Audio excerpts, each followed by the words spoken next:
মৃত্যুর কাপড় আমি মাথায় নিয়ে তারপরে নির্বাচনে নেমেছি। ওলামায়ে সর্বোচ্চ সম্মান দেওয়া হবে। ভয় পাবেন না, কে আমাদেরকে ভয় দেখাইবে? ভয়ের লাস্ট মঞ্জিল হবে মৃত্যু, আর মৃত্যুর কাপড় আমি মাথায় নিয়ে তারপরে নির্বাচনে নেমেছি।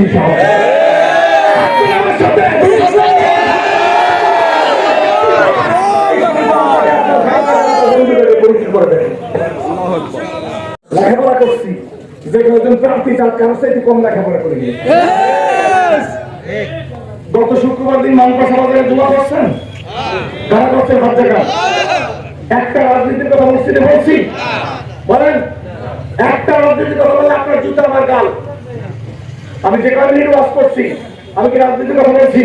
আমি জানি মসজিদে কি কথা বলতে হবে, স্টেজে কি কথা বলতে হবে, খুতবায় কি কথা বলতে হবে, সংসদে গিয়ে কি কথা বলতে হবে।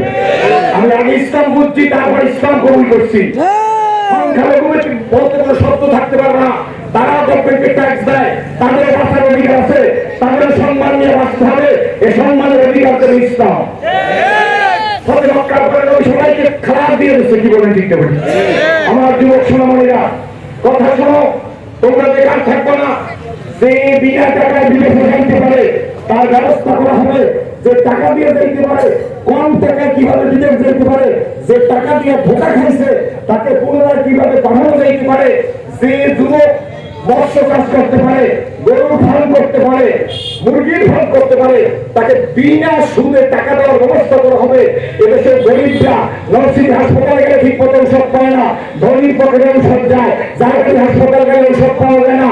অথচ এন্টিবায়োটিক 50 টাকা দামের ক্যাপসুল ঠিকই হাসপাতালে আছে, কিন্তু ওই ভ্যানওয়ালা, ওই রিক্সাওয়ালা, ওই তরকারিওয়ালা, ওই কচুওয়ালা বাজারে যখন যায় তখন কাছে আসলে এইখানে দাঁড়িয়ে কিনে নিন। আমার মতো সেরাজুল ইসলাম করে ইয়েস স্যার, জি স্যার, আপনি সব নিয়ে যান, সব আপনার জন্য উন্মুক্ত। এর গোড়া দিকে বন্ধ করে দিব ইনশাআল্লাহ। একবার হাত থেকে একটা ভোট দেন, গরিবের প্রাপ্য দিব না, গরিবের প্রাপ্য গরিবের দরজায় পৌঁছে দিব। যদি ব্যর্থ হয়, আমি এক ব্যক্তিমাত্র সিরাজুল ইসলাম, আপনাদের প্রত্যেকের জুতাগুলো আমার মাথায়। আমি বলতেছি সম্মানিত ওলামায়ে দল চিনি না, কে আন্দোলন করে আর কে কোন দরকার আমি চিনি না। ওলামায়ে সর্বোচ্চ সম্মান দেওয়া হবে। ভয় পাবেন না, কে আমাদেরকে ভয় দেখাইবে?